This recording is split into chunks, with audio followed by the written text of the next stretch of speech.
चलो अब 7.3 का क्वेश्चन नंबर दूसरा पढ़ेंगे। क्वेश्चन नंबर दूसरे में देखो दिया गया है कि यदि दिए गए बिंदु संरेखी हों तो के का मान ज्ञात करना है।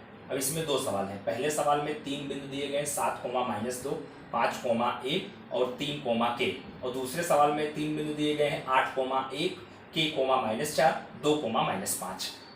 प्रश्न क्या है कि ये जो तीन बिंदु है ये समरेखी हैं, मतलब एक ही रेखा पर स्थित हैं, तो हमको के का मान निकालना है। तो पहला सवाल देखो, पहले सवाल में तीन बिंदु दिए गए। पहले बिंदु को ए ले लिया 7, -2, दूसरे बिंदु को बी ले लिया 5, 1, तीसरे बिंदु को सी ले लिया 3, के।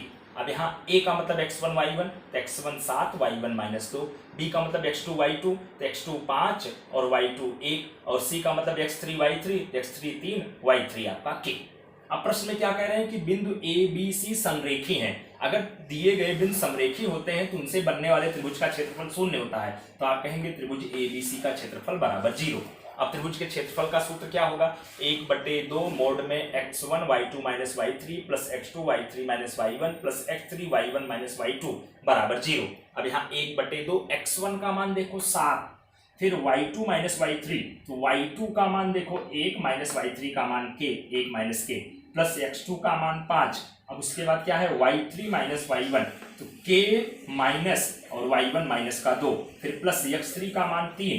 अब y1 - y2 y1 का मान -2 माइनस y2 का मान 1, वही y2 - y1 -2 -1 बराबर आपका 0। अब यहाँ 1/2 मोड 7 1, के लिख दिया, यहाँ 5। अब यहाँ पर ब्रैकेट में के -+2 हो जाएगा, फिर यहाँ प्लस का 3 यहाँ माइनस का 3 हो जाएगा सॉल्व करने पर। अब यहाँ ब्रैकेट तोड़ेंगे 1/2 7 एकम 7 -7 के प्लस 5 के -5 दूनी 10 और -3 तिया 9 बराबर 0। अब यहाँ 1/2 7, अब देखना माइनस का 7 के प्लस का 5 के माइनस का 2 के आ जाएगा, प्लस का 10 माइनस का 9 प्लस का 1 हो जाएगा।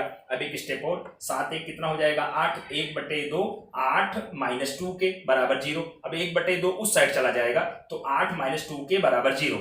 अब यहाँ पर देखना ध्यान से, मोड है, मोड अपने हटा देंगे। अगर इसे मोड अपने यहाँ हटा देंगे तो आपका क्या बचेगा 8 -2 के बराबर 0। यहाँ से 8 बराबर 2 के बराबर 8/2, के बराबर कितना मिल जाएगा आपको 4 मिल जाएगा। इस तरह से के का मान निकालना था। 2 नंबर से 3 नंबर का बहुत महत्वपूर्ण सवाल है। अब इसी मेथड से क्वेश्चन नंबर दूसरा आप लोगों को सॉल्व करना है। तीन बिंदु देखो दिए गए थे। पहला बिंदु 8, 1 ए ले लिया, दूसरा बिंदु k, -4 बी ले लिया, तीसरा बिंदु 2, -5 सी ले लिया। अब x1 का मतलब 8, y1 का मतलब 1, x2 का मतलब k, y2 का मतलब -4, x3 का मतलब 2, y3 का मतलब -5। अब उसके बाद जैसे यहाँ पर हल किए हैं बिंदु एबीसी समरेखी है, त्रिभुज एबीसी का क्षेत्रफल, इसी मेथड से पूरा आगे बढ़ते हुए आप जाएंगे तो के का मान यहाँ निकल जाएगा। इसको आप लोग सॉल्व करना। अब देखना क्वेश्चन नंबर तीसरा, ये भी महत्वपूर्ण सवाल है। कह रहे हैं शीर्षों 0, -1, 2, 1 और 0, 3 वाले त्रिभुज की भुजाओं के मध्य बिंदुओं से बनने वाले त्रिभुज का क्षेत्रफल ज्ञात करना है। मतलब ये तीन शीर्ष बिंदुओं को जोड़ने से जो त्रिभुज बन रहा है उनकी भुजाओं के मध्य बिंदु से बनने वाला जो त्रिभुज है उसका क्षेत्रफल हमको निकालना है। फिर उसके बाद जो क्षेत्रफल हम निकाले इस क्षेत्रफल का दिए हुए त्रिभुज के क्षेत्रफल के साथ अनुपात ज्ञात करना है। दिया हुआ त्रिभुज जो आपका 0, -1, 2, 1, 0, 3 है, इसके क्षेत्रफल से जो क्षेत्रफल हम निकाले हैं उसका अनुपात ज्ञात करना है। तो सबसे पहले हम जो तीन शीर्ष बिंदु दिए गए त्रिभुज एबीसी बना दिया। ए का निर्देशांक 0, -1, बी का निर्देशांक 2, 1, सी का निर्देशांक 0, 3 ले लिया।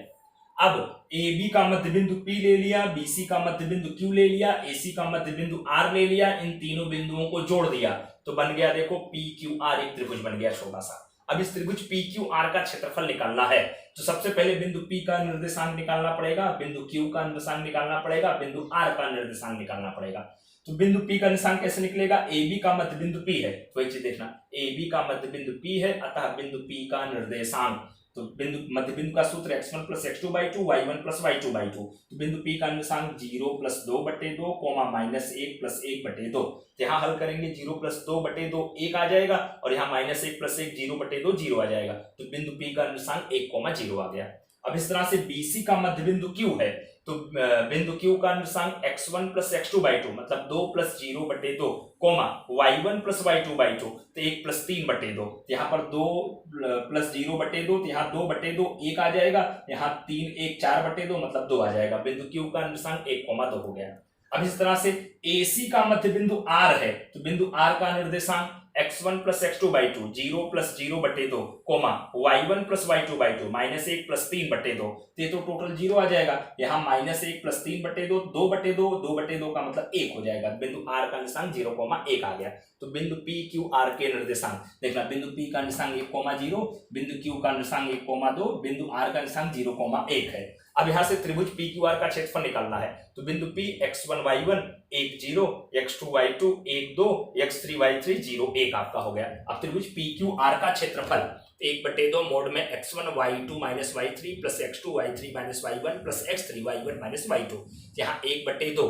अब x1 का मान देखो 1, ब्रैकेट में y2 माइनस y3, y2 का मान 2 माइनस y3 का मान 1, 2 माइनस 1 प्लस x2 का मान 1 इंटू ब्रैकेट में y3 माइनस y1, तो y3 1 माइनस y1 0, फिर प्लस x3 का मान 0 into y1 minus y2, y1 0 minus y2 2।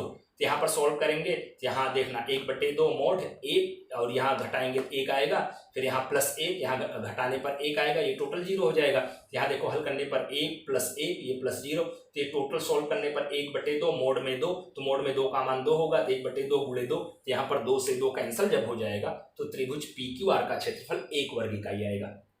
अब इसके बाद देखना आगे आपको थोड़ा सा सॉल्व करना है, मैं यहाँ सॉल्व नहीं किया हूं।